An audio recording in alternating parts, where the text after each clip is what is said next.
की ती व्यक्ती असेल तरच माझ्या आयुष्याला अर्थ आहे आणि ती व्यक्ती जर समजा नसेल तर माझं आयुष्य कवडी मोल आहे. तो माणूस कंटिन्यू स्वतःला मी एक अपराधच केलाय की हो. मी या व्यक्तीला वाचवू नाही शकलो, मी हे हो. करू नाही शकलो, मी वेळेत तिथपर्यंत पोहोचू नाही शकलो.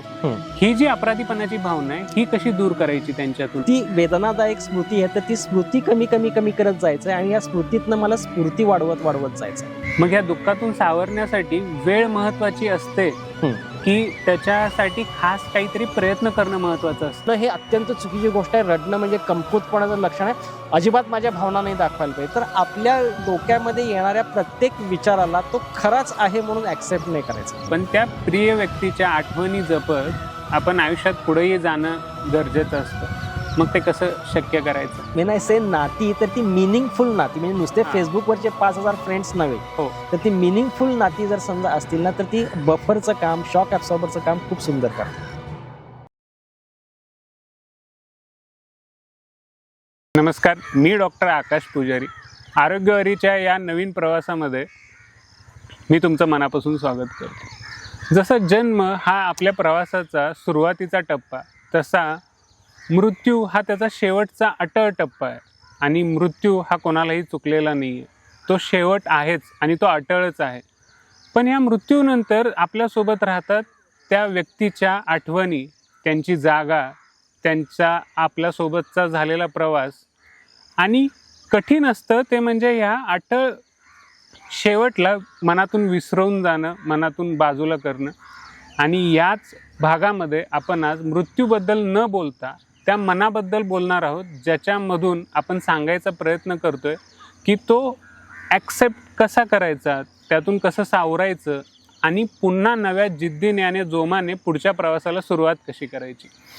आणि या अशा छान विषयावरती मार्गदर्शन करण्यासाठी आज आपल्यासोबत आहेत डॉक्टर चारुदत्त कुलकर्णी सर, जे गेली 25 वर्ष अहोरात्र अशा सगळ्या विषयांवरती लोकांना मार्गदर्शन करत आहेत आणि ह्या सगळ्यातून त्यांना एक नवीन उमेद देऊन नवीन प्रवासाची सुरुवात करायला मदत करत आहेत. सर नमस्कार, मी आरोग्यवारीच्या आमच्या टीमकडून तुमचं आजच्या भागामध्ये मनापासून स्वागत करतो. धन्यवाद आकाश.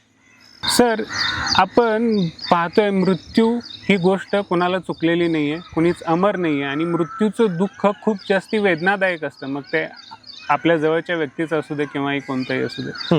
मग या दुःखातून स्वतःला सावरायचं कसं? तर सर्वप्रथम आकाश, तू मला इथं बोलवलंस, तुझ्या चॅनेलवरती मला जागा दिलीस तर त्याच्याबद्दल मनपूर्वक धन्यवाद. सगळ्या प्रेक्षकांना पण मनपूर्वक नमस्कार. कसं असतं आकाश की माणूस ज्या वेळेला जन्माला येतो किंवा तुम्ही एकंदरीतच निसर्गाचं जर समजा बघितलंस ना तर ते उत्पत्ती, स्थिती आणि लय हा निसर्ग नियम आहे. म्हणजे जे जन्माला आलंय तर ते कधी ना कधीतरी ते लयाला जाणारच आहे. परंतु ज्या वेळेला आपल्या जवळची व्यक्ती, अगदी आपली घनिष्ठ व्यक्ती की जिच्याबरोबर आपण खूप वर्ष घालवली आहेत किंवा जिचा आपल्या जडणघडणीवरती खूप मोठा परिणाम झाला आहे, तर अशी व्यक्ती ज्या वेळेला जाते तर त्यावेळेला मनाला अत्यंत वेदना होतात. कसं असतं की ह्या वेदना होतात म्हणजे काय होतं की ही व्यक्ती मी असण्याचा ती भाग झालेली असते. म्हणजे प्रत्येकाचा एक आत्मभाव असतो. म्हणजे मी जो आहे की माझा जो काही मी भाग आहे तर त्याच्यामध्ये माझे सगळे जवळचे नातेवाईक असतात, माझी मुलं असतात, माझे मित्र असतात, माझा व्यवसाय असतो, माझ्या इच्छा आकांक्षा असतात, मी हे सगळे करत असलेले हे प्रकल्प असतात. तर ह्या सगळ्यांचा तो एक मी असण्याचा तो भाग असतो. मी ज्या वेळेला डोळे मिटतो, ज्याला आपण आत्मभाव असं म्हणतो, तर ह्या सगळ्या गोष्टी माझ्यामध्ये असतात. आणि ज्या वेळेला जवळची व्यक्ती एकदम जाते तर त्यावेळेला अक्षरशः त्या आत्मभावाचा म्हणजे त्या मीचा एक लचका तोडल्यासारखा तो त्रास होतो. मग हा पूर्ण आत्मभावातला माझ्या मीतला एक तो लचका तुटत असल्यामुळं ती जी वेदना असते तर ती वेदना भयंकर त्रासदायक असते. आणि व्यक्ती जितकी जवळची जास्त, व्यक्ती जितकी त्या आत्मभावामध्ये पूर्णपणे मिसळून गेलेली तर तेवढा तो त्रास हा जास्त होत असतो. इथं कसं होत असतं ती आयडेंटिटी डिस्ट्रप्शन होतं. म्हणजे माझी आयडेंटिटी आत्मभाव आहे तर तो डिस्टर्ब झाला.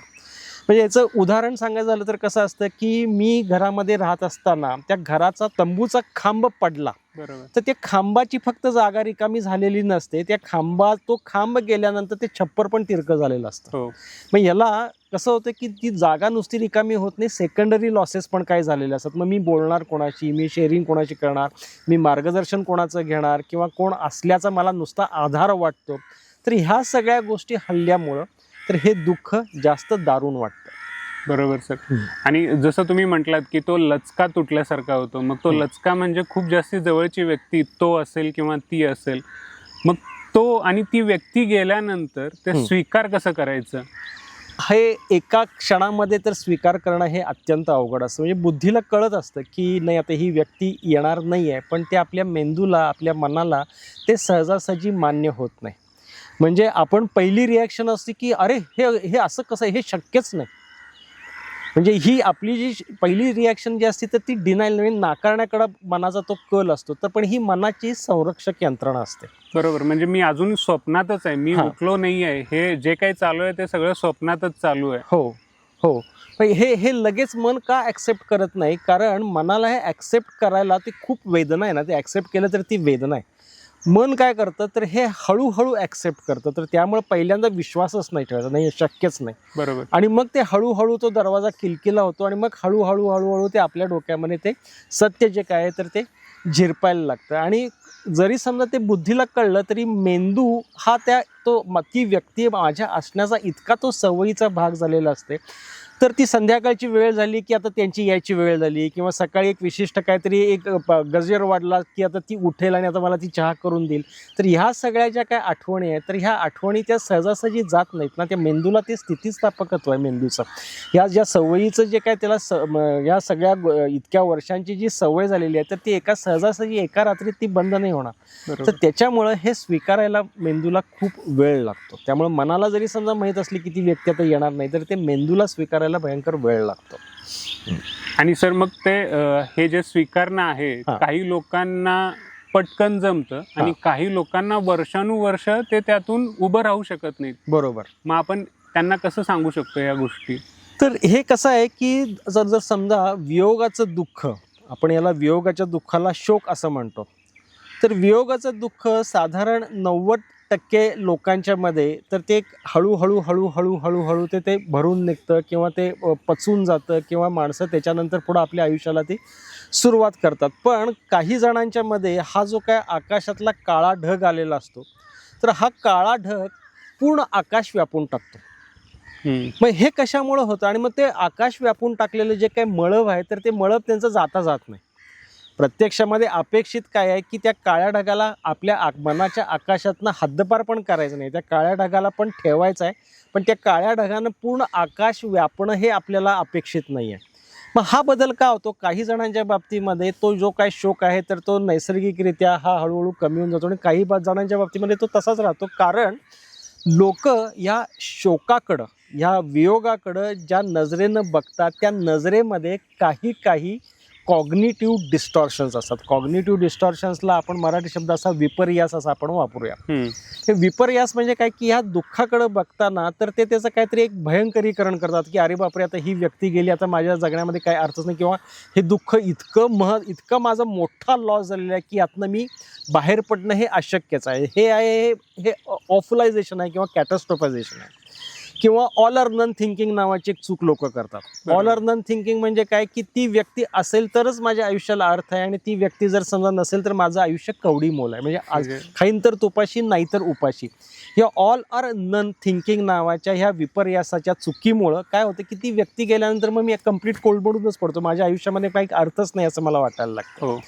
तिसरी महत्त्वाची मी गोष्ट करत असतो तर याच्यामध्ये म्हणजे हे जर ज्यावेळेला आपण ह्या काळ्या ढगानं मळब जे येणं म्हणतो मी, तर अजून पुढची महत्त्वाची चूक करतात लोक, म्हणजे ते सेल्फ ब्लेम करतात.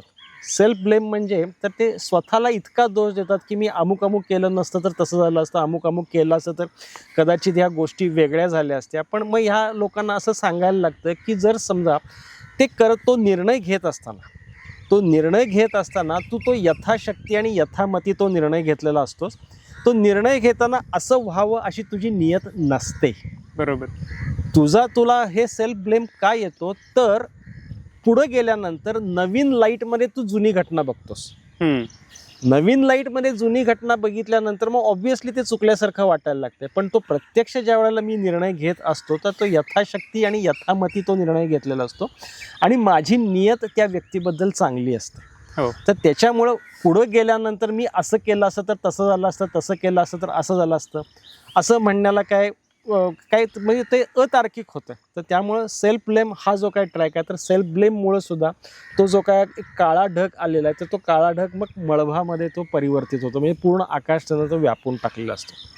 त्याच्यानंतर अजून एक लोक चूक करत असतात, तर ते म्हणजे अतिसार्वत्रिकीकरण करतात. अतिसार्वत्रिकीकरण म्हणजे माझं ना हे असंच होतं, माझ्या जवळच्या व्यक्ती मला नेहमीच सोडून जातात, मी हा असाच कमनशिबी राहणार आहे, किंवा माझं कधीच काहीच चांगलं होणार नाही, तर कधीच काहीच नेहमीच अशी मध्ये मध्ये हे शब्द वापरल्यामुळं तो ते जे काय दुःख झालेलं आहे, तो जो काय लॉस झालेला आहे, तर तो मोठा मोठा होऊन वाटायला लागतो आणि माझं पूर्ण आयुष्य खराब झालं, माझ्या पूर्ण आयुष्यावरती मळभ आलं असं त्या व्यक्तीला वाटायला लागतं. किंवा कित्येकदा काही लोक अशीच विचार करताना त्या लॉसकडे बघताना एक इमोशनल रिझनिंग नावाचा एक विपर्यास करत असतात. इमोशनल रिझनिंग म्हणजे काय असते की मला ते तसं वाटतंय म्हणजे ते तसं खरं असणार. म्हणजे ज्या अर्थी मला इतकं दुःख झालेलं आहे, तर त्या अर्थी खरोखरच माझ्या आयुष्यामध्ये काय अर्थ नाही आहे, किंवा ज्या अर्थी मला इतकं काही वाईट वाटत नाही आहे, त्या अर्थी मी चांगला माणूस नाही आहे, किंवा चांगला त्या व्यक्ती चांगला मुलगा नाही आहे, किंवा चांगला नवरा नाही आहे, तर हे मला असं वाटते म्हणून हे असंच असणार नावाची ती एक वैचारिक चूक असते. तर ह्या वैचारिक चुका केल्यामुळं याला कॉग्निटिव्ह डिस्टॉर्शन्स किंवा आपण विपर्यास म्हणतो, तर हे विपर्यास माणसं करत राहतात. तर त्याच्यामुळं त्या काळ्या ढगाचं रूपांतर मळभामध्ये होतं आणि मग तो पूर्ण सगळ्या आपल्या आयुष्याला तो व्यापून राहतो. म्हणून मग काही लोकांना यातनं बाहेर पडणं हे अवघडून बसतं. मग सर, ती अपराधीपणाची जी भावना आहे, सेल्फ ब्लेम, तो माणूस कंटिन्यू स्वतःला मी एक अपराधच केलाय की मी या व्यक्तीला वाचवू नाही शकलो, मी हे करू नाही शकलो, मी वेळेत तिथपर्यंत पोहोचू नाही शकलो, ही जी अपराधीपणाची भावना आहे ही कशी दूर करायची त्यांच्यातून? या अपराधीपणाची भावना काय येते, तर माणसाला कसं असतं की कुठलाही मृत्यू ज्या वेळेला होतो जवळच्या आपल्या ह्याच्यामध्ये, तर त्यावेळेला एक आपल्याला प्रचंड असहाय्य वाटत असतं की मला काहीच नाही करता येत रे, मला काहीच, मी जरी समजा जवळ असतो तरी सुद्धा माझ्याकडे उपलब्ध साधन सामग्री नसते किंवा माझ्याकडे कधी कधी स्किल्स नसतात, तर त्यावेळेला मी जवळ असून सुद्धा काही मी करू शकत नसतो. मग ही जी काय असहाय्य भावना येते, तर ही माणसाला खूप त्रास देते. माणसाला त्या अपराधी गंडातनं काय होत असतं की थोडा तरी का होईना माझा त्याच्यावरती कंट्रोल होता आणि मला तो कंट्रोल त्यावेळेला ते करणं जमलं नाही, असं एक भ्रामक सेन्स ऑफ कंट्रोल येतो. आणि मग म्हणून माणसाला असहाय्य वाटण्यापेक्षा अपराधी वाटणं त्यातल्या त्यात परवडतं. तर म्हणून सुद्धा तो अपराधगंड आलेला असतो. पण इथं आपण लक्षात ठेवताना आपण असं लक्षात ठेवावं की ही जी काही घटना आहे, तर ही घटना आपल्या कंट्रोलच्या बाहेरची घटना असते. मी यथाशक्ती तिथं जर समजा मी असतो तर यथाशक्ती यथामती मी इथं हे काय नेहमी लक्षात ठेवावं, यथाशक्ती आणि यथामती. मला त्या क्षणाला जे पर्याय उपलब्ध असतील, जे मला त्या क्षणाला सुचेल, मी भावनिक दृष्टिकोनातनं काहीतरी मी डिस्टर्ब पण झालेलो असं, कदाचित त्यावेळेला माझं जजमेंट पण पुढं मागं झालू शकलं असं, म्हणजे कदाचित इथं नेण्याऐवजी तिथं न्यावं हे मला सुचू पण शकलेलं नसतं. तर इतकं चुकायची मुभा माणसानं स्वतःला द्यायला पाहिजे. तिथं मी अगदी एकदम क्रिस्टल क्लिअर आणि मी एकदम शांत डोक्यानं मी निर्णय घेऊ शकत नाही, कारण माझी जवळच्या व्यक्तीला काहीतरी होत असते. तर हे असे जर समजा आपण काही विचारांच्या मध्ये पैलू घालू शकलो, सेल्फ कंपॅशन भयंकर महत्त्वाचे. सेल्फ ब्लेमला सेल्फ कंपॅशन म्हणजे तुम्ही स्वतःला थोडंफार पुढं मागे असायची थोडीफार मुभा द्यावी.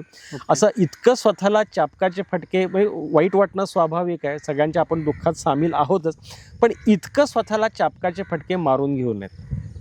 सर, मग ह्या सगळ्या गोष्टी म्हणजे दुःख विसरणं, दुःखातून सावरणं स्वतःला, मग ह्या दुःखातून सावरण्यासाठी वेळ महत्वाची असते की त्याच्यासाठी खास काहीतरी प्रयत्न करणं महत्वाचं असतं? बरोबर, अगदी हा खूप महत्त्वाचा प्रश्न आहे.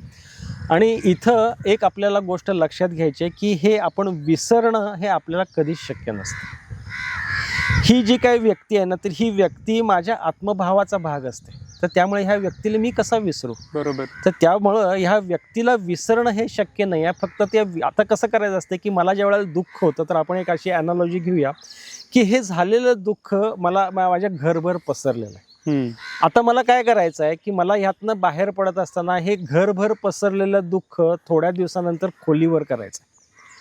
खोलीवर केल्यानंतर हे दुःख मला आता ते एका अत्यंत महत्वाच्या कपाटापर्यंत करायचं. अजून थोड्या दिवसानंतर हे दुःख मला काय करायचं आहे तर ते दुःख त्या कपाटातल्या एका रुमाला इतकं करायचं आणि त्या सुगंधी रुमाला इतकं करायचं. ओके. आणि मला आता इथून पुढे काय करायचं ती स्मृती, वेदनादायक स्मृती आहे, तर ती स्मृती कमी कमी कमी करत जायचं आणि या स्मृतीतनं मला स्फूर्ती वाढवत जायचं. म्हणून तू बघितलं असेल की खूप घरांच्या मध्ये आपल्या वाडवडिलांचे फोटो लावलेले असतात. हो. त्यांना विसरून कधीच गेलेलं नसतं. माझे आजोबा गेले तर ते मी विसरून कधीच जाणार नाही, पण आता आजोबा माझ्या मनामध्ये स्मृतीच्या रूपातनं आहेत आणि त्या फोटोतनं ते काय देतात तर मला ते स्फूर्ती देतात. बरोबर. म्हणजे हे विसरायचं नाहीये, तर हे आपल्याला त्या स्मृतीमध्ये घ्यायचं आहे आणि त्यातनं आपल्याला स्फूर्ती घ्यायचं. आता आजोबा माझ्या नसले तरी सुद्धा आत्मभावाचे भाग आहे. मी खूपदा विचार करतो अडचणीच्या प्रसंगी माझे आजोबा कसे वागले असतील किंवा ह्या प्रसंगात आजोबांनी काय उत्तर दिलं असेल. बरोबर. तर हे मला माझे आजोबा प्रत्यक्षामध्ये माझ्याबरोबर नसून सुद्धा ते मला रस्ता दाखवत आहेत ना. ते माझ्याबरोबर ते कंटिन्युअस माझ्या हृदयामध्ये त्या आत्मभावामध्ये कायमचे ते जिवंत आहेत. तर त्यामुळे विसरून जाणं हे आपल्याला करायचंच नाही आहे. तर त्या दुःखाला एक माझ्या हृदयामध्ये एक जागा द्यायची आणि त्यातनं मला स्फूर्ती घ्यायची आहे.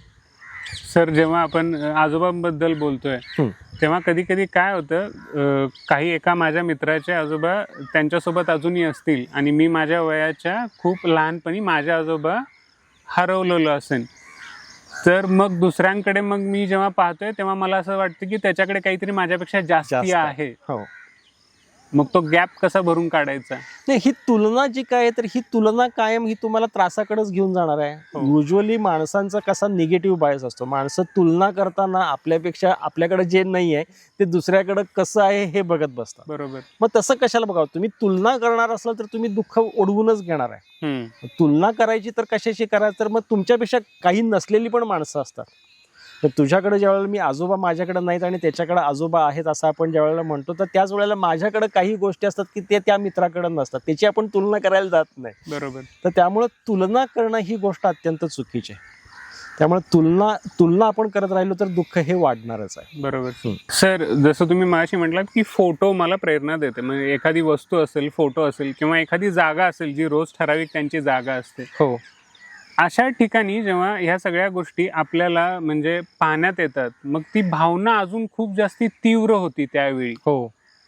मग ती भावना आणि त्यावेळी कसं कंट्रोल करायचं आणि मेंदूमध्ये नेमकं तेव्हा काय घडत असतं? एक्झॅक्टली.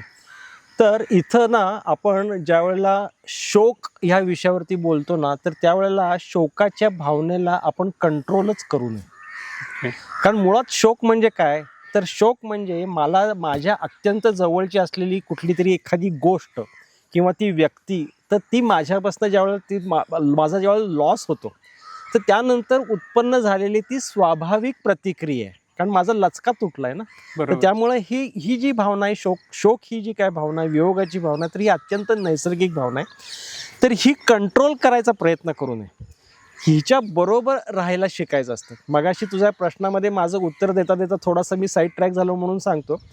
शोक ह्या प्रवासातनं ज्या वेळेला माणूस जात असतो ना, तर तो कंटिन्युअस दुःखामध्ये कधीच नसतो.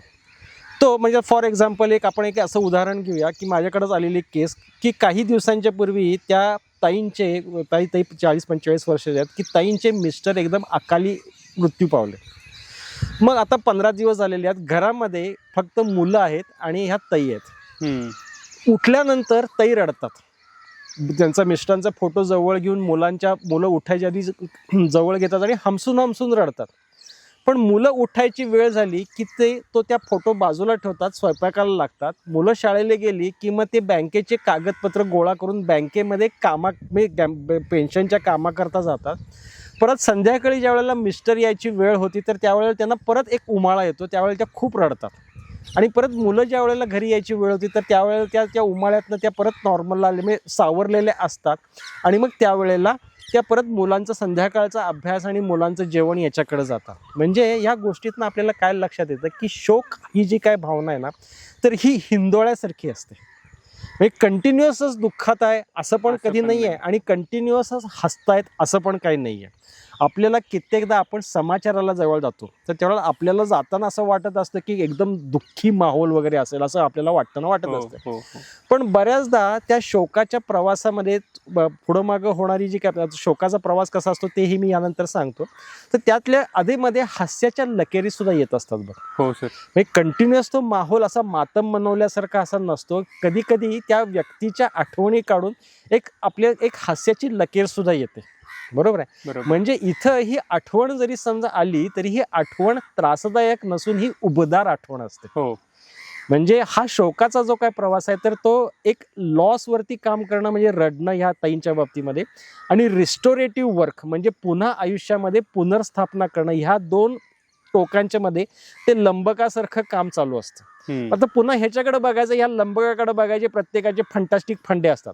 हो. लोकांना काय वाटतं की मी शोकामध्ये आहे म्हणजे मी तोंड पाडूनच बसलं पाहिजे. मग चुकून बरोबर. मला जर समजा हसू आलं आणि तो माणूस भयंकर सेल्फ क्रिटिकल आला तर अरे माझी आई गेली आणि मला हसू कसं येतो हो. असं तो म्हणायची शक्यता असते. किंवा तो जर समजा किंवा कधी कधी काही काही लोकांचे असं असतं की रडणं हे अत्यंत चुकीची गोष्ट आहे, रडणं म्हणजे कमकुतपणाचं लक्षण आहे, अजिबात माझ्या भावना नाही दाखवायला पाहिजेत. मग तिथं त्या लॉस वर्कवरती तो माणूस काम नाही करत. हो मग तो नुसता फक्त तो दिसताना सगळी कामं करताना दिसतो पण आतल्या आत त्याचं ग्रीविंग जे आहे आतल्या तो शोक आहे तर तो त्याचा कुरतडत राहतो. तर त्याच्यामुळं ह्याच्यामध्ये हे दुःख जे काय असतं हे शोकामुळं झालेलं दुःख असतं तर हे उमाळ्यांच्या सारखं असतं. ते येतं जातं असं ते होत राहतं.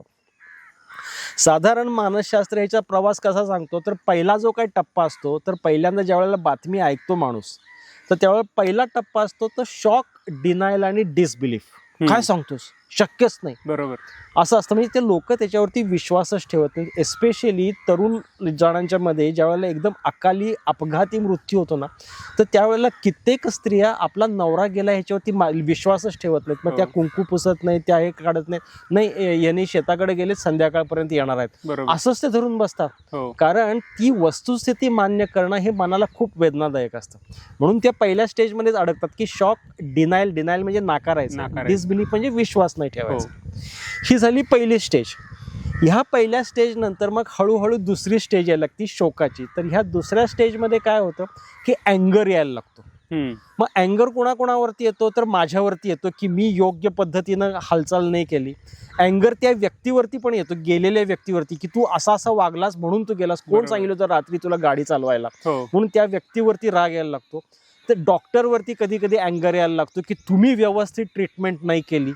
सिस्टीमचा राग यायला लागतो, गव्हर्नमेंटचा राग यायला लागतो, दैवाचा राग यायला लागतो. मग हा राग येतो पण तो फुटायला म्हणजे तो त्यातनं काहीच निष्पन्न होत नाही हे ज्या वेळेला लक्षात येतं तर त्यावेळेला पुढच्या स्टेजकडे माणसाचा शोक जातो. ती स्टेज येते ती म्हणजे बार्गेनिंगची स्टेज येते. बार्गेनिंग म्हणजे सौदेबाजी. जर तर असं अमुक झालं असतं तर अमुक झालं असतं किंवा तमुक केलं असतं तर हे असं अमुक ते झालं असतं. या बार्गेनिंगच्या स्टेजचा सुद्धा काय फायदा होत नाही. त्या जर तर मध्ये माणूस अडकून थोडा राहतो पण त्यातनं सुद्धा तो माणूस बाहेर पडायला लागतो. तो शोक तो निसर्गतः हळूहळू पुढे सरकायला लागतो आणि मग स्टेज येते तर ती डिप्रेशनची स्टेज येते की नाही आता तो खरोखर गेलाय आणि एक हतबल झाल्याची स्टेज येते. आणि मग त्यानंतर त्या डिप्रेशनच्या स्टेज नंतर मग शेवटी स्टेज येते ती स्वीकाराची म्हणजे ॲक्सेप्टन्सची स्टेज येते की नाही आता हे मला मान्य आहे. आता ही व्यक्ती प्रत्यक्षामध्ये गेलेली जरी समजा असली तरी ती माझ्या हृदयामध्ये आठवणींच्या रूपानं त्या व्यक्तीच्या व्हॅल्यूजच्या रूपानं ती जिवंत आहे आणि तिथं ते नातं माझं पुन्हा ते कंटिन्यू राहिलं. नातं युजली सल्ले देताना कसं देतात लोक सल्ले की विसरून जा, मन घट्ट कर, तर ते विसरून जायचं नाही. मन घट्ट पण काय करायचं काय कारण नाही. हे उमाळ्यांच्या स्वरूपामध्ये हे दुःख हे येत राहणार, हे शोक हा होत राहणार. पण हळूहळू 90% माणसं ही यातनं साधारण 4 ते 6 महिन्याच्या कालावधीमध्ये बाहेर पडतात. या दुःखातून जात असलेल्या व्यक्तीला कोणत्या गोष्टींनी आपण आधार देऊ शकतो? म्हणजे जसं तुम्ही म्हटलात की सगळेच जण हाच सल्ला देतात की मन घट्ट कर, विसरून पुढे चल. पण तो आधार हा फक्त म्हणजे शाब्दिक न ठेवता अजून कसं देऊ शकतो त्यांना? याच्यामध्ये ना की ते दुःख दडपण्याकडं, विसरण्याकडं चुकून सुद्धा आपण बोलू नये. आपल्याला जर समजा सगळ्यात महत्वाचं बोलायला जर समजा सुचत नसेल ना तर शांतपणे मांडीवरती, गुडघ्यावरती किंवा खांद्यावरती हात ठेवून नुसतं थोपटलं तरी सुद्धा बास असतं. इथं काय आहे की इथं एक एक नातं, एक जीवाभावाचा एक माणूस गेलेला आहे. तर अशा वेळेला रुमीचं एक कोट आहे. रुमी नावाचा जो तो एक फिलॉसॉफर होता. तर रुमी काय म्हणतो, the cure of pain is itself in the pain. इथं एक नातं तुटलेलं आहे. तर त्यावेळेला आम्ही आहोत तुझ्यासोबत असं म्हणून एक पाठीवरती जरी समजा बोलायला सुचलं नाही तरी सुद्धा पाठीवरती जरी समजा हात ठेवला तरी सुद्धा ते पुरेसं आहे. तर इथं विसरून जा असा सल्ला कधी देऊ नये. आम्ही तुझ्यासोबत आहोत असं म्हणायचं. अधूनमधून आठवणी येणार हे मान्य करायचं. तुला अजून काय तिच्याबद्दल काय सांगायचं असलं तर मला बोलव, मी ऐकायला तयार आहे असं म्हणून सांगायचं. आपल्याकडे काय करतात, एखाद्या घरामध्ये काहीतरी अशी दुःखद घटना घडली तर सगळी गल्ली काय करते, त्याला रात्रीचं जेवण देते. बरोबर. ह्याच्यातनं काय होतं तर त्या एक नातं तुटलं तरी इतकी सगळी नाती माझ्यासोबत आहेत. हो. त्या त्या माणसाला ज्या ग्रीविंग मनुष्य आहे तर त्याला तो विश्वास वाटायला लागतो. तर आणि इथं काय की योग्य सल्ला कोण देतो अशी काय स्पर्धा नसते, काय नसते. आपल्याला फक्त आम्ही आहोत तुझ्यासोबत, आम्हाला तुझं दुःख समजतं एवढंच फक्त बोलायचं. विसरून जा असलं काहीही बोलायचं नाही. हो सर. म्हणजे 90% तरी लोक हेच सांगायचा प्रयत्न करतात की तू विसरून जा. हा, तर ते विसरून नाही जायचं. विसरून कसं जाणार. आणि सर मगाशी तुम्ही सांगत होतात की शोक आणि त्याच्यातून आपण सांगतोय की रडणं. मग ते रडणं किती आणि खरंच किती गरजेचं असतं. म्हणजे काही लोक रडतात आणि काही लोक शांतपणे ते दुःख पचवतात. मग जे शांतपणे दुःख पचवतात त्यांना असं केलं जातं की अरे ह्याला काही दुःख झालेलं नाहीये. तर हे एकंदरीतच आपल्या समाजामध्ये रडणं, डोळ्यातनं अश्रू काढणं ह्या गोष्टीला कमकुवतपणाचं लक्षण मानतात. पण प्रत्यक्षामध्ये कुठल्याही भावनेचा शरीरावरती तात्पुरता परिणाम, प्रतिसाद हा येतच असतो. म्हणजे फॉर एक्झाम्पल मला भीती वाटली तर छातीत धडधडतं. ते काही हृदयरोगाचं लक्षण नसतं किंवा ते काही मी कमकुवत असल्याचं काही लक्षण नसतं. तसं ज्या वेळेला माझ्या मनाला उदास वाटतं तर त्यावेळेला डोळ्याला पाणी येणं, तर ही माइंड आणि बॉडी कनेक्शन ही निसर्गाने केलेली रचना आहे.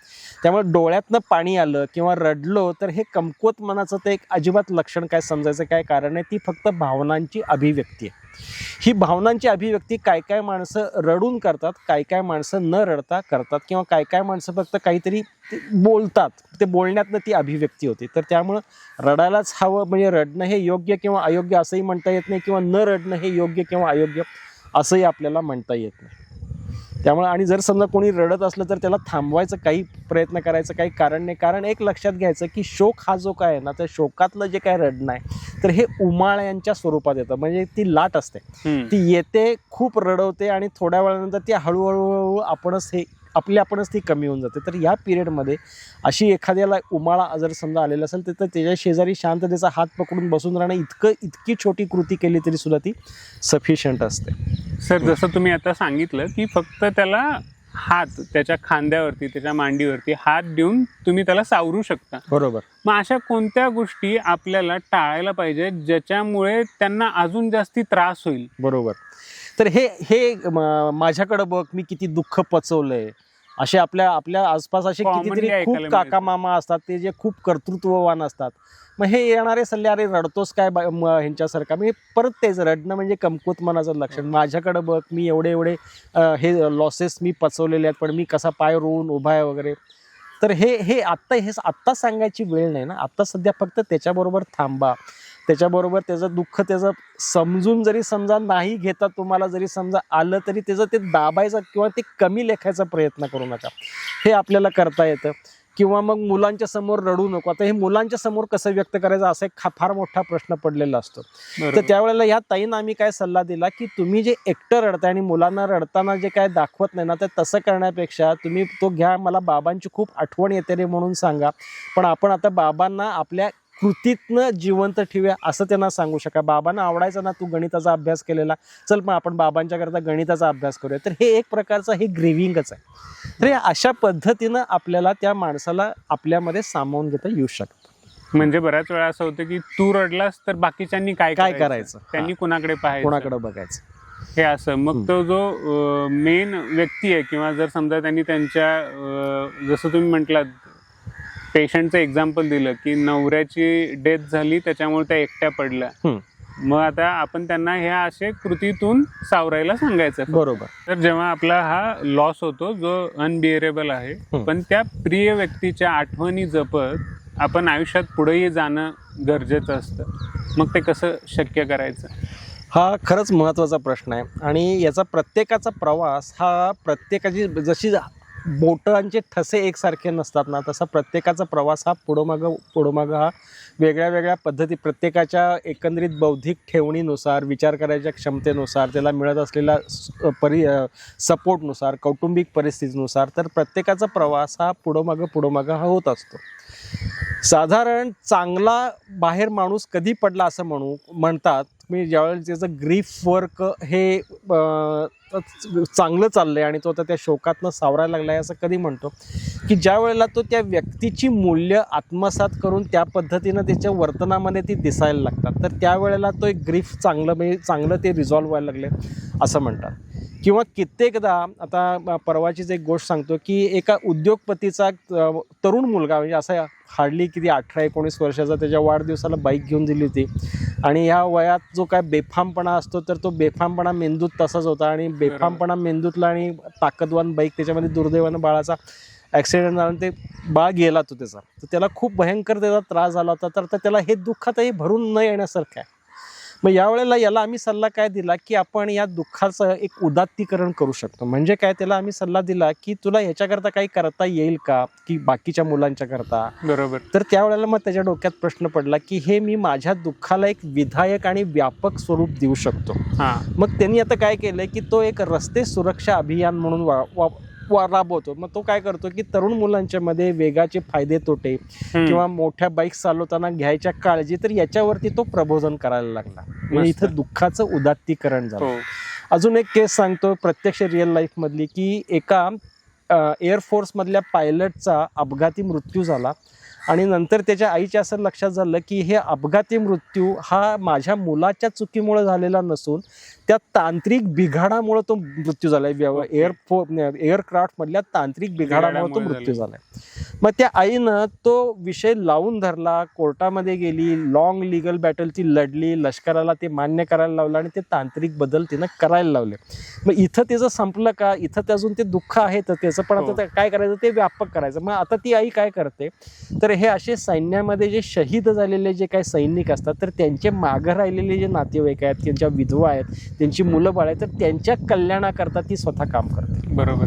म्हणजे इथं तिनं मुलाची स्मृती आपल्या एका व्यापक उद्दिष्टाला जोडली. याला इंग्रजीमध्ये सबलायमेशन किंवा आपल्या मराठीमध्ये उदात्तीकरण असं आपण म्हणतो. तर हे असं उदात्तीकरण करून आपल्याला ह्या दुःखातनं बाहेर पडणं हे सोपं जाऊ शकतं. परवा आमच्या एका मित्राचे वडील डिमेन्शिया झालेले तर ते हरवले आणि खूप शोधूनही दुर्दैवानं सापडले नाहीत, पण ते 2 ते 3 दिवसानंतर सापडले तर त्यावेळेला त्यांचं प्राणोत्क्रमण झालं होतं. ओके. मग आमच्या मित्रानं काय केलं की हे डिमेन्शियाचे जे पेशंट्स असतात तर ते डिमेन्शियाचे पेशंट्सना त्याने काय केलं तर ते आपले ट्रॅकर्स असतात ना, GPS ट्रॅकर्स असतात, तर ते GPS ट्रॅकर्स वाटले आणि तो आता ते डिमेन्शियाचे पेशंट्स आणि त्यांचे केअर गिव्हर्स तर यांच्याकरता डिमेन्शियाच्या पेशंटना सांभाळायचं कसं ह्याच्याकरता त्यांना काम सुरू केलेलं आहे. बरोबर. तर हे व्यक्तिगत दुःखाला तुम्ही ज्या वेळेला सामाजिक परिमाण देता तर त्यावेळेला त्या दुःखातनं मी काहीतरी चांगलं माझ्या समाजाकरता काहीतरी चांगलं करतो. तर याला पोस्ट ट्रॉमॅटिक ग्रोथ असं म्हणतात. म्हणजे काहीतरी दुखल्यानंतर मी त्यातनं बाहेर पडताना मी आणखीन काहीतरी मोठा होऊन बाहेर पडतो. म्हणजे मी माझ्या व्यक्तिगत दुःखाला सामाजिक परिमाण दिलं की हे शक्य व्हायला लागतं. बरोबर. आणि सर असं हे जे उदात्तीकरण करतात हे तर समाजासाठी खूप जास्ती आदर्श आहेतच, नो डाऊट, पण सगळ्यांनाच ते पॉसिबल नाही होत हे असं करणं. मग जे दैनंदिन जीवनामध्ये सामान्य नागरिक आहेत ते कोणते त्यांच्या दैनंदिन जीवनामध्ये असे काही बदल आपण त्यांना सुचवू शकतो का ज्याच्यामधून ते ह्या दुःखातून लवकर बाहेर सावरतील स्वतःला? आता या दुःखातनं बाहेर पडण्याकरता ना तर आपल्याला काय एकदम मोठा थोर संत व्हायचं काय कारण नसतं. आपल्याला दैनंदिन आयुष्यातल्या छोट्या छोट्या गोष्टींच्या मधनं सुद्धा त्या व्यक्तीची स्मृती आपल्याला जिवंत ठेवता येऊ शकते. आता फॉर एक्झाम्पल एका गणिताचे शिक्षक एक्सपायर झाल्यानंतर त्याच्या नातेवाईकांनी काय केलं तर गणित त्यांना शिकवता येत नाही कारण ते शिक्षक नाही आहेत. मग त्यांनी काय करावं तर ते गणितात नंबर काढलेल्या विद्यार्थ्याकरता शिष्यवृत्ती चालू करून दिली. इतक्या छोट्या छोट्या गोष्टीतनं आपल्याला या दुःखाचं सबलायमेशन म्हणजे या दुःखातनं बाहेर पडणं, आपल्याला यातनं ती स्मृती पण जिवंत राहते. आणि हे गणिताच्या प्रचाराला मी हातभार लावतोय हा पण भान आहे, आणि हे माझ्या गेलेल्या वडिलांना आवडलं असतं हे सुद्धा माझ्या मनामध्ये ती सुखद स्मृती आहे. बरोबर. त्यामुळे आता मला ज्या ज्या वेळेला वडिलांची आठवण येईल तर त्यावेळेला ती आठवण मला त्रास नाही देणार, ती आठवण मला उबदार वाटणार आहे. हो. अशा पद्धतीनं आपल्याला छोट्या छोट्या गोष्टीतनं सुद्धा आपल्याला या गोष्टी करता येतात. म्हणजे त्यांच्या ज्या इच्छा होत्या, ज्या काही त्या राहिल्या होत्या हा. किंवा त्यांनी ज्या तुमच्यासमोर व्यक्त केल्या होत्या, त्या जरी तुम्ही त्यांचा प्रवास थांबल्यानंतर कंप्लीट केला, यथाशक्ती यथामती पुढे न्यायचा प्रयत्न केला तरी सुद्धा चालण्यासारखं असतं. सर, दुःख म्हणजे मृत्यू तर अटळ आहे, आणि मृत्यूनंतर येणारं दुःख सुद्धा नैसर्गिक येणारच आहे. हो.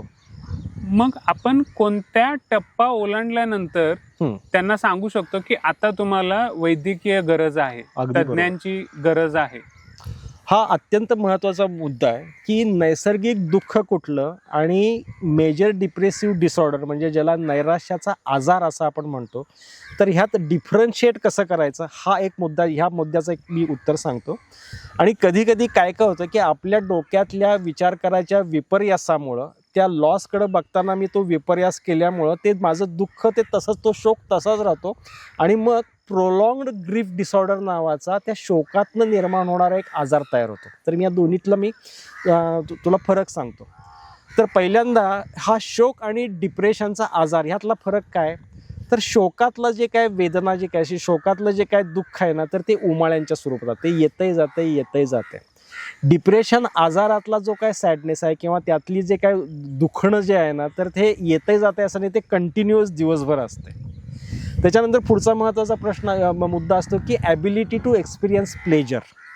ज्या वेळेला माणूस शोकामध्ये असतो तर त्यावेळेला त्यांच्या आपल्या गेलेल्या व्यक्तीच्या आठवणीतनं थोडाफार हसू येऊ शकतं, किंवा आजूबाजूला एखादा जोक घडला तर ते हसू येऊ शकतं. कंटिन्युअस कोणाला ते रडत राहता नाही येत त्या शोकामध्ये, नैसर्गिक शोकामध्ये असेल तर. व्हेअरएज डिप्रेशनमधला जो काय डिप्रेशन असतं, सॅडनेस असतो ना, तर तिथं तो ॲबिलिटी टू एक्सपिरियन्स प्लेजर ही एकदम ड्रास्टिकली कमी झालेली असते. म्हणजे याला जोक म्हणून सांगितला तरी हसू येत नाही, लाडकं नातू जरी समजा आला तरी चेहऱ्यावरती लाईट लागत नाही, हे इकडं होत असतं. हो. या ग्रीफमध्ये हे होत असतं. म्हणजे परदेशातला नातू आता आजी गेली म्हटल्यानंतर आजोबांना भेटायला, तर आजोबांना खूप बरं वाटत असतं, आजोबा हसत बितत असतात. पण इथल्या आजोबांना, डिप्रेशनमधल्या आजोबांना नातू येऊ दे तर आणि कोणी येऊ दे, त्यांना ते अजिबात त्यातला आनंद येत नसतो. ग्रीफमधलं जे थिंकिंग असतं तर ते गेलेली व्यक्ती ह्याच्यापुरतंच मर्यादित असतं. गेलेली व्यक्ती आणि मग ते थोडंफार बार्गेनिंग किंवा थोडाफार सेल्फ ब्लेम ह्याच्या भोवतीनंच ते मर्यादित असतं. डिप्रेशनमधलं जे थिंकिंग असतं तर हे डिप्रेशनमधलं थिंकिंग मी बाद, जग बाद आणि अख्खं माझं भविष्य बाद, इकडं ते थिंकिंग गेलेलं असतं. तर हा महत्त्वाचा फरक असतो. ग्रीफमध्ये तुमच्या शारीरिक क्षमता किंवा शारीरिक ॲबिलिटीवरती फारसा परिणाम झालेला नसतो. तुम्ही चपळ असता, तुम्ही इकडं तिकडं फटाफट फिरू शकत असता. इथं डिप्रेशनमधल्या पेशंटला त्याच्या हालचाली मनाचं ओझं अंगावरती असल्यासारख्या त्या अत्यंत हळूहळू झालेले असतात, किंवा त्याचे खांदे पडलेले असतात, त्याला सायकोमोटर रिटार्डेशन असं म्हणतात. तर हे या डिप्रेशनमध्ये झालेलं असतं, या ग्रीफमध्ये ते नसतं. अशा काही फरकातनं आपल्याला हे नॉर्मल असणारं दुःख आहे, शोक आहे का हा डिप्रेशनचा आजार आहे, हे आपल्याला लक्षात येतं. हो. आणि त्याच्यानंतर पुढचा महत्त्वाचा, ज्या वेळेला शोक हा प्रोलॉंग्ड ग्रीफ डिसऑर्डरमध्ये कधी कन्वर्ट होतो. प्रोलॉंग्ड म्हणजे खूप वेळ चाललेला, ग्रीफ म्हणजे शोक, आणि डिसऑर्डर म्हणजे आजार. तर याच्यामध्ये काय होतं की ड्युरेशन जे आहे, तर हे नॉर्मल जो काय शोक असतो तर हा साधारण 4 ते 6 महिन्यामध्ये तो ओसरून जातो, बरोबर आहे. पण इथं तो 1 वर्ष म्हणजे 12 महिने किंवा 12 महिन्यापेक्षा जास्त काळ तो चाललेला असतो. याच्यामध्ये त्याचं जे थिंकिंग झालेलं असतं तर ते कंटिन्युअस ते गेलेल्या व्यक्तीच्या भोवतीनंच ते थिंकिंग फिरत असतं, आणि त्याला प्रचंड इच्छा होत असते की त्याला भेटावं. त्याच्याशिवाय तो दुसरं काही विचार करू शकत नसतो. हे झालं हे 12 महिन्यापेक्षा जास्त कालावधी, आणि प्री ऑक्युपाईड विथ द गेलेला माणूस, हे कंटिन्युअस त्याच्याबद्दलच विचार करत राहणं, त्याला भेटायची सतत आस लागून राहणं, ही 2 मुख्य लक्षणं. आणि त्यानंतर मग कमी अधिक फरकानं काय लक्षण असतात, तर पहिले लक्षण असतं ते डिसबिलीफ अबाउट द लॉस, म्हणजे नाही, शक्यच नाही, ते गेलेलेच नाहीत, बरोबर. दुसरं असतं तर ते अफेक्टिव्ह पेन, म्हणजे ते आठवल्यानंतर खूप वेदना होते. तिसरी गोष्ट असती की रिइंटिग्रेशन इन टू द लाईफला विरोध करायचा, म्हणजे पुन्हा जे आपण पुनर्स्थापनेचे जे प्रयत्न करणार आहे लॉस पचवून, तर त्याला कंटिन्युअस विरोध करत राहायचा. त्याच्यानंतर चौथा महत्त्वाचा घटक असतो तर part of me has died, म्हणजे माझ्यातला एक लचका तुटून गेलेला आहे. तर तो एक माझ्यातला एक पार्टच निघून गेलेला आहे, हे कंटिन्युअस फिलिंग असतं. त्याच्यानंतर पुढचं जे काय असतं तर ते अवॉइडन्स ऑफ रिमाइंडर्स, म्हणजे ज्या ज्या गोष्टींच्यामुळं मला माझ्या प्रिय व्यक्तीची आठवण येईल तर त्या गोष्टी सातत्यानं टाळत राहणं, हे अवॉइडन्स होत असतो. त्याच्यानंतर एक असतो की नमनेस आलेला असतो, म्हणजे एक वर्षभर जरी समजा झालेला असतो तो जो सुन्नपणा आलेला असतो तो सुन्नपणा अजून गेलेला नसतो. आणि त्याच्यानंतर पुढचा महत्त्वाचा असतो की आयुष्यातलं मिनिंग गेलेलं असतं. तर मी तर जगून काय करू, माझ्या जगण्याचा काय हे अर्थ आहे, माझ्या अस्तित्वाचं काय प्रयोजन आहे, असे सगळे प्रश्न त्या माणसाला पडलेले असतात. आणि शेवटचा म्हणजे लोनलीनेस आलेला असतो. लोनलीनेस म्हणजे भयंकर एकाकीपणा आलेला असतो. वेअर ॲज नॉर्मल ग्रीफमध्ये माणूस यातनं बाहेर पडून आपल्या आपल्या कामाला लागलेला असतो आणि त्या व्यक्तीची स्मृती छोटी झालेली असते आणि स्फूर्ती जास्त झालेली असते. पण प्रोलॉंग ग्रीफ डिसऑर्डरमध्ये यातलं काहीही झालेलं नसतं, मग यांना उपचारांची गरज असते. सर बरोबर, तुम्ही जे एक्सप्लेन केलं ते. आणि याच्यामध्ये मला स्त्री आणि पुरुष असं डिवाईड नाही करायचं आहे, पण शक्यतो जसं मी बघितलेलं किंवा किस्से ऐकलेले आहेत त्याच्यामध्ये असं होतं की एखादा पुरुष जेव्हा वयाची 50-55 ओलांडतो आणि जेव्हा त्यांचे कंपॅनियन लाईफ पार्टनरची सडन अशी काहीतरी डेथ होते, तेव्हा त्या पुरुषांना खूप जास्ती कठीण जातं उरलेलं आयुष्य जगण्यासाठी.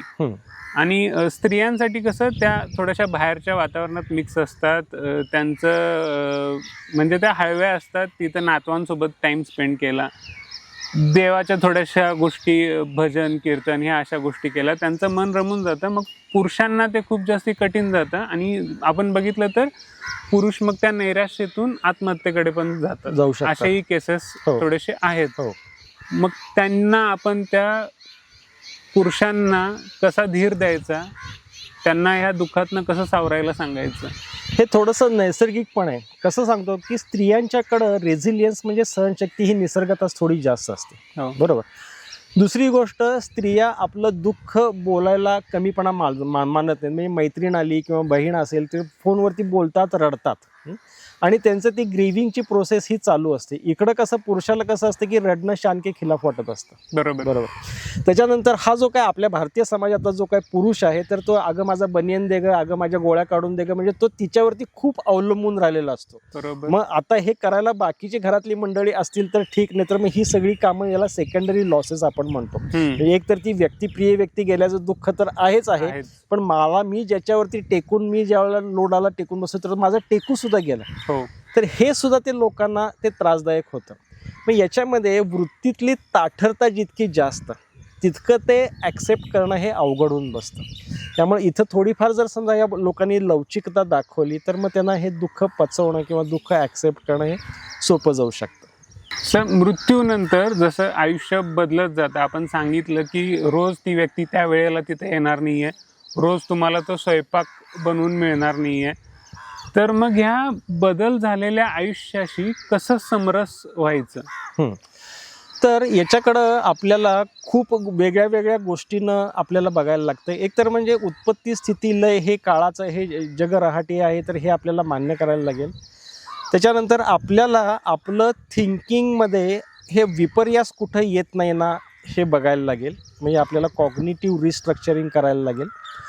त्याच्यानंतर आपल्याला काय करायला लागेल तर आपल्या डोक्यामध्ये येणाऱ्या प्रत्येक विचाराला तो खराच आहे म्हणून ॲक्सेप्ट नाही करायचा.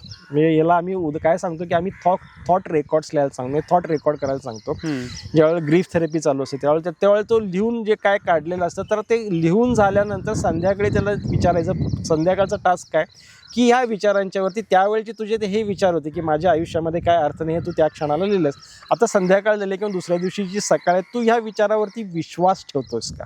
ओके. मग ह्या विचारांच्यावरती आता तुझा विश्वास आहे का? मग असा प्रश्न विचारल्यामुळं कधी त्या व्यक्तीला काय होतं की येणारा प्रत्येक विचार हा आज जसाच्या तसा स्वीकारायचा नसतो. त्याला रिॲलिटीचं टेस्टिंग द्यायला लागतं, वास्तवाचं भान द्यायला लागतं. हे एक भान त्याच्यामध्ये आपण त्याला इंट्रोड्यूस करतो. बरोबर. म्हणजे ते कसं झालं थॉट रेकॉर्ड.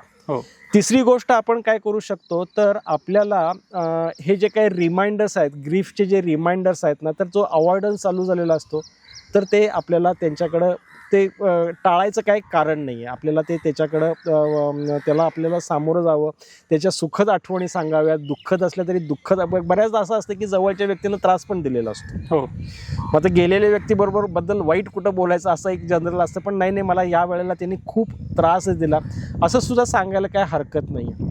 म्हणजे ती सुखाची आठवण असू दे किंवा दुःखाची आठवण असू दे, तर ती सांगितल्यामुळं या दोन्ही आठवणींच्याकडं बघायचा एक तटस्थपणा माझ्याकडे येतो. म्हणजे या दोन्ही आठवणींच्याकडं मी थोड्याशा त्रयस्थ नजरेनं मी बघू शकतो.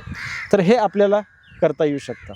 अजून आपण काय करू शकतो, तर बिहेवियरल ॲक्टिवेशन करू शकतो. शोकामध्ये माणूस असा मलूल झालेला जो असतो, तर त्यांना छोट्या छोट्या कृती, छोट्या छोट्या सवयी, छोट्या छोट्या गोष्टी दिवसभरातल्या दिनक्रमातल्या करायला चालू केल्या की या छोट्या सवयी किंवा दिनक्रम जो आखलेला आहे, तर ते इट ॲक्ट्स ॲज अन अँकर. आणि मग त्याच्या भोवतीनं मग तुम्हाला तुमचा दिनक्रम हळूहळू गुंफायला आणि मग हळूहळू त्याच्यामध्ये पुन्हा अर्थ भरायला हे सोपं जायला लागतं. आणि शेवटचा एक महत्त्वाचा मुद्दा करता येतो की ह्या दुःखाकडं बघायचा एक मिनिंग आपल्याला त्या माणसाला देता येतं. माणसाला काय वाटत असतं की मिनिंगच गेल्याचं वाटत असतं. हो. मग याच्याकरता एक अशी क्लासिकल अत्यंत गाजलेली मानसशास्त्रातली केस सांगतो की एका अशा सिनियर डॉक्टरना 68-70 वर्षाचे डॉक्टर होते, तर त्यांची मिसेस प्राण सखी होती त्यांची, तर ती एक्सपायर झाल्यानंतर त्यांना ते इतकं दुःख झालं की तो विरह त्यांना ते वेडेपिसे व्हायचे. ओके. आणि खूप अँटी डिप्रेसंट झाली, खूप कॉग्निटिव्ह थेरपी झाली, पण त्यांना काही फरक पडत नव्हता. म्हणून मग एका थेरपिस्टनी त्यांना विचारलं की तुमच्या बायकोवरती किती प्रेम होतं, तर ते म्हणाले की निरतिशय प्रेम होतं, खूपच प्रेम होतं आणि तिचा विरह मला असह्य होतं. मग त्यांनी तिला काय प्रश्न विचारला की हेच जर समजा जे तुमच्या बाबतीमध्ये झालंय, तर ते तुमच्या मिसेसच्या बाबतीत झालं असतं तर मग हे जे विरहाचं दुःख आहे, तर ते तिला सोसलं असतं का, किंवा तर तिला किती त्रास झाला असता. तर त्यावेळेला त्यांना एकदमच आपला हा दुःख सहन का करायचा याचं मिनिंग मिळालं. बरोबर. दुःख त्यांचं कमी झालं का, तर दुःख नाही कमी झालं, पण हे दुःखाचं मिनिंग त्यांना आता काय मिळालं की हे विरहाचं दुःख माझ्या बायकोला सहन करायला लागण्यापेक्षा ते मी सहन करतोय, म्हणजे मी बायकोला यातनं वाचवलं, हे दुःखाचं विरहाचं दुःख सहन करण्यापासून वाचवलं. त्यामुळे इथं सफरिंग संपलेलं नाही आहे, फक्त त्या सफरिंगला एक वेगळा आयाम मिळालेला असल्यामुळं त्या सफरिंगमध्ये आता एक अर्थ आलेला आहे. तर त्यामुळं ह्या वियोगाच्या दुःखाला आणि कुठलाही लॉस आपल्याला काही ना काहीतरी शिकवत असतो. हा लॉस दरवेळेला व्यक्तीचाच असायला पाहिजे असं काही नाही. कधी कधी एखाद्या नात्याचा सुद्धा लॉस असतो, कधी कधी काही पोझिशनचा लॉस असतो, काही प्रॉपर्टीचा लॉस असतो, पण प्रत्येक लॉस हा आपल्याला काहीतरी शिकवायचा प्रयत्न करत असतो. मला ह्यातनं काय शिकायला मिळते हे ज्यावेळेला मी प्रश्न विचारेल ना, तर त्यावेळेला त्यातला तो अर्थ आपल्याला लक्षात येतो.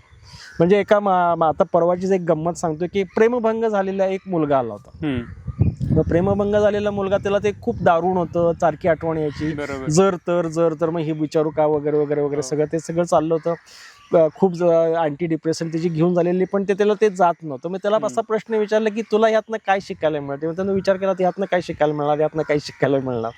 मग त्याला फॉर्च्युनेटली त्याला थोडीशी आध्यात्मिक बॅकग्राऊंड होती. त्या अध्यात्मामध्ये काय सांगतात की तुमचा आनंद हा तुम्ही कशावरती तरी अवलंबून ठेवला की तुम्ही खपला. बरोबर. कारण ती गोष्ट असली तरच तुम्ही आनंदी आहे. मग हे त्यानं तिथं जोडलं. म्हणलं डॉक्टर हे बरोबर आहे, म्हणलं की मी गर्लफ्रेंड असण्यावरतीच माझा आनंद अवलंबून ठेवतोय. उद्या जर समजा मला दुसरी गर्लफ्रेंड मिळाली आणि ही पण जर समजा सोडून गेली, तर मला पुन्हा खपायची बारी आहे. त्यामुळं माझा आनंद गर्लफ्रेंड असणं किंवा नसणं ह्याच्यावरती मी अवलंबून न ठेवता मी मुळातच आनंद स्वरूप आहे असं मी म्हणतो. गर्लफ्रेंड येण्यानं माझ्या she will add to my life but she won't make my life. ती माझ्या आयुष्यामध्ये भर टाकेल, पण ती असणं किंवा नसणं ह्याच्यावरती माझा मूळ आनंद अस्तित्वात नाही. तर त्याच्या सफरिंगमधनं त्याला हा धडा मिळाला की एका व्यक्तीच्या असण्यावरती मी माझा अस्तित्वाचा आनंद अवलंबून ठेवण्यामध्ये काही कारण नाही. तर असा हा प्रत्येक लॉस हा आपल्याला काही ना काहीतरी शिकवत असतो. आणि लॉस जेवढा, असं म्हणतात की लॉस जेवढा खोल जातो तेवढा तो भरून काढायला चान्स सुद्धा, ते ग्रो व्हायला आपल्याला चान्स सुद्धा खूप जास्त मिळतो. तर त्यामुळे आपल्याला ते ब्लेसिंग इन डिस्गाईज असं असल्यासारखं सुद्धा आपल्याला त्याच्याकडं बघता येऊ शकतं. सर, जेव्हा हा लॉस जर समजा ह्याचं स्वरूप वेगळं असेल, तर ते दुःखाची सीमा ती असते का? म्हणजे जर समजा की एखाद्या तरुण व्यक्तीचे वडील एक्सपायर झाले, किंवा एखाद्याचे आजोबा एक्सपायर झालेत हो. किंवा एखाद्या नवीन नुकतंच जन्माला आलेलं बाळ जर त्यांचं एक्सपायर झालं, हो. तर ह्या सगळ्या दुःखाची सीमा एकच असती की ती नाही वेगवेगळी नाही नाही, ह्याच्यामध्ये जर समजा अनटाइमली डेथ असेल, ट्रॉमॅटिक डेथ असेल, व्हायलंट डेथ असेल, तर मग ना तर होणारा जो काय त्रास असतो तर तो त्रास खूप जास्त असतो. हो. जर समजा नाही आता अगदीच बाबा पणजोबा माझे अगदीच 90 वर्षाचे झाले तर ते पिकलं पान कधीही गळून पडणार असं जर समजा असेल तर मग मला वाईट वाटतं, पण त्या वाईट वाटण्याची तीव्रता मला ती कमी असू शकते. पण वेरॅज अगदी तरुण कोणीतरी जवळचं माझं जर समजा अचानकपणे गेलं तर मग तिथं बसणारा धक्का आणि मग तो होणारा त्रास याची तीव्रता जास्त असते. पण शेवटी टप्पे हे याच टप्प्यात ते जायला लागतं. सूत्र हीच आपल्याला वापरायला लागतात. ओके. म्हणजे पहिल्यांदा ते अस्वीकार करणं, नंतर त्याच्याबद्दलचं थोडंसं भावनिक त्रास होणं, हां. नंतर मग तुम्ही स्वीकारण्याच्या मोडमध्ये कन्वर्ट हे होत हे जाता. हे सगळे स्वाभाविक टप्प्यात आणि आपल्या सिस्टीममध्ये ना म्हणजे आपल्या एकंदरीत भारतीय समाजामध्ये ना असं वेगळं मुद्दामून असं काही करायला लागत नाही. त्यामुळे ग्रीफ वर्क हा आपल्याकडे शब्दच अस्तित्वात नाहीये. हो. ग्रीफ वर्क हा पाश्चात्य संकल्पना आहे. आपल्याकडे ग्रीफ वर्क ऑटोमॅटिकच होऊन जातं. आपल्याकडे इतके लोक भेटायला येतात, बरोबर. आपल्याला इतके लोक धीर देतात, आपल्याकडे ते 13व्याचं जेवण असतं. हो, तर ह्या हो. सगळ्यातनं परंपरेतनंच आपल्या ह्या शोकातनं बाहेर पडायचे मार्ग सांगून ठेवले. आपण त्या फ्लोमध्ये राहावं आणि ते परंपरेला जे काय करायचं ते करू द्यावं. 90% माणसं हे यातनं बाहेर पडतात. ओके. सर, मग ही पूर्वजांनी ही जी परंपरा आहे म्हणजे 3रा करणं, नंतर 10वं करणं किंवा 13वं करणं, ते काहीतरी गोडधोड करणं, हो ही सगळी परंपरा मग त्या कुटुंबावरती जो आघात झालाय हो त्यांना सावरण्यासाठीच केलेले आहेत. त्यामुळं ग्रीफ करता काउन्सिलिंग फार कमी जणांना लागतं, कारण 90% माणसं यातनं आपोआपच बाहेर पडतात. कारण हे बाकीची सोसायटी आणि आपल्या ज्या परंपरा आहेत ना तर त्यातनं हे ग्रीफ वर्क ऑटोमॅटिकच होऊन जातं. अगदीच एखादा जो असतो तर तो या लॉसला विपर्यास करून बघत असतो, तर त्यांना मग मानसोपचार तज्ज्ञ किंवा सायकोथेरपिस्ट लागतात. म्हणजे आता सध्या सर ही जी परंपरा आहे ती मेट्रोपॉलिटन सिटीजमध्ये अवॉइड केली जाते आणि तिकडे लोक सायकॅट्रिस्ट, सायकोलॉजिस्ट किंवा काउन्सलरकडे त्यांचा नंबर वाढतोय. मग आपण ह्याला कनेक्ट करू शकतो का? अगदीच करू शकतो. तिथं माणसाची बेटं तयार होत आहेत ना. इथं कसा माणूस समूहानं राहतोय. हो. तर त्याच्यामुळं आपण ज्यावेळेला मगाशी म्हणलं की the cure of the pain is in the pain itself, म्हणजे इथं जर एक नातं माझं एक व्हॅनिश झालेली आहे व्यक्ती, तर मला त्या बाकीच्या नात्यांच्या मधनं तो आधार मिळतोय मला. तर तिथल्या मेट्रोमधल्या बेटामध्ये माणसं लाखा नाहीत, पण मी एकटाच आहे ना. तर तिथं मग आपल्याला थेरपिस्टचा आपल्याला आधार घ्यायला लागतो. त्यामुळे गुड कनेक्शन्स असणं हे अत्यंत महत्त्वाचं. हे ग्रीफ करता पण आणि एकंदरीतच लाईफमधली क्वालिटी इम्प्रूव्ह होण्याकरता चांगली तुमची नाती असणं हे अत्यंत महत्त्वाचं. म्हणजे ती नाती कुटुंबातली असू देत किंवा तुमचं फ्रेंड सर्कल असू दे, हो, तुम्ही सगळे एकमेकांना जर सपोर्ट केला तर या दुःखातून वेन आय से नाती, तर ती मिनिंगफुल नाती, म्हणजे नुसते फेसबुकवरचे 5000 फ्रेंड्स नव्हे. तर ती मिनिंगफुल नाती जर समजा असतील ना तर ती बफरचं काम, शॉक ॲब्सॉर्बरचं काम खूप सुंदर करतात. ओके. आणि हे बफर आणि शॉक ॲब्सॉर्बर खूप जास्ती महत्त्वाचं राहतं अशा दुःखाच्या वेळी. अगदी बरोबर, अगदी बरोबर. कधी कधी आपल्या आयुष्यात काही प्रसंग असे येतात जे कायमस्वरूपी थांबावेत असं वाटतं. आईच्या कुशीतील शांत झोप, बाबांचा पाठीवरचा हात, एखाद्या जवळच्या व्यक्तीचं अस्तित्व किंवा दुःख नसलेले काही शांत निवांत दिवस. पण आयुष्य थांबत नाही. रात्र कितीही सुंदर असली तरी पहाट होतेच. कधी कधी आपण काही गोष्टींना घट्ट पकडून ठेवायच्या नादात दुःख खूप जास्ती ओढवून घेतो. मग तो मृत्यू असो, एखाद्या व्यक्तीसोबतचा वियोग असो. ॲक्सेप्टन्स, स्वीकार करणं म्हणजे त्या परिस्थितीसोबत हार मानणं नाही. स्वीकार करणं म्हणजे त्या परिस्थितीसोबत जुळवून घेऊन पुन्हा नव्याने पुढं निघणं. आणि रडणं म्हणजे खचून जाणं नाही किंवा मन घट्ट करणं म्हणजे रडणं असा प्रकार नाही होत. त्या वेदनांमधून रडण्यावाटे मुक्त होणं असं आपण त्याला म्हणू शकतो. आणि हे रडणं त्या मुक्त होण्यासाठी खूप जास्ती गरजेचं सुद्धा असतं. मग तुम्ही पुरुष असाल किंवा तुम्ही महिला असाल, स्वतःला त्या एका सीमेमध्ये तुम्ही आवरून धरणं खूप जास्ती चुकीचं आहे. आणि त्याचसाठी सांगताना शेवटचा एक मुद्दा असाही असतो की रात्र किती सुंदर असली तरी पहाट येतेच, त्याच पद्धतीने रात्र कितीही अंधारात असली तरी दुसऱ्या दिवशीचा उजेड हा सुद्धा तितकाच चांगला तुमच्यासाठी होणार आहे. नमस्कार.